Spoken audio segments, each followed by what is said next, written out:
13 থেকে 14 জুন রাতের অভিযানে ইসরায়েল অপারেশন রেসিং লিওন নামে চালানো হামলায় ইরানের পারমাণবিক ও সামরিক স্থাপনায় বিস্তর ক্ষতি করে, যেখানে নিহত হয়েছেন ইরানের শীর্ষ সামরিক ও পরমাণু বিজ্ঞানীগণ। তেহরান ও ইস্পাহান সহ একাধিক শহরে সেখানে হামলা হয়েছে।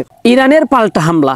14 থেকে 15 জুন রাতের মাঝামাঝি সময়ে শুরু হওয়া পাল্টা হামলায় ইরান 150 থেকে 200 ব্যালিস্টিক মিসাইল এবং শতাধিক ড্রোন ইসরায়েলের বিভিন্ন শহরের দিকে ছুড়ে। ইসরায়েলের আয়রন ড্রোন, ডেভিড স্লিং ও এরো প্রতিরক্ষা ব্যবস্থা বেশিরভাগ হামলা প্রতিরোধ সক্ষম হলেও কিছু মিসাইল লক্ষ্যভেদের কারণে ঘটনাস্থলে বড় ক্ষতি ও হতাহতের সংবাদ পাওয়া যায়। ইরানে ইসরায়েলের আক্রমণে কমপক্ষে 400 জন নিহত এবং 650 জন আহত হয়েছেন। ইসরায়েলে ইরানি হামলায় অত্যন্ত 10 থেকে 13 জনের প্রাণহানি ঘটেছে, সাথে শতাধিক আহত হয়েছেন। ওয়ার্ল্ড ট্রেড প্রেস বাসস্থান ও গ্যাস ইনস্টলেশন ক্ষতিগ্রস্ত হয়েছে।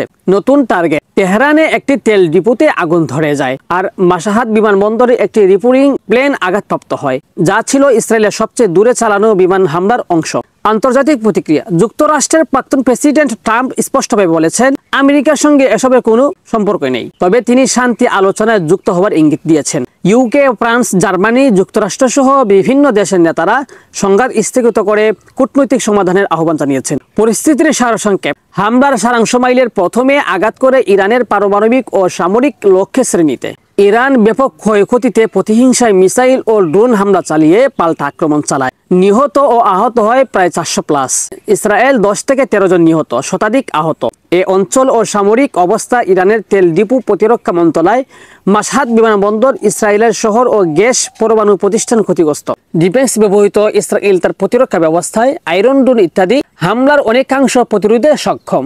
আন্তর্জাতিক প্রতিক্রিয়া। কূটনৈতিক চাপ ও শান্তির আহ্বান বৃদ্ধি পেলেও যুদ্ধের আশঙ্কা জারি আছে বলে আশা করা যাচ্ছে। পরিস্থিতি আরও খারাপ হলে আন্তর্জাতিক পর্যায়ে উদ্বেগ ও তৎপরতা বৃদ্ধি পেতে পারে। এসব ঘোষণার মুখে কূটনৈতিক চাপ বাড়ছে, কিন্তু এখনও যুদ্ধবিরতির চুক্তি হয়নি। সর্বশেষে ইসরায়েল ইরান উত্তেজনার এই মাত্রা কোনো কিছুর পূর্বাভাস দিচ্ছে না। যুদ্ধের পথ এখনও বন্ধ হয়নি, তবে বিশ্ব এখন কূটনৈতিক চাপ বাড়িয়ে তা রোধের চেষ্টা করছে।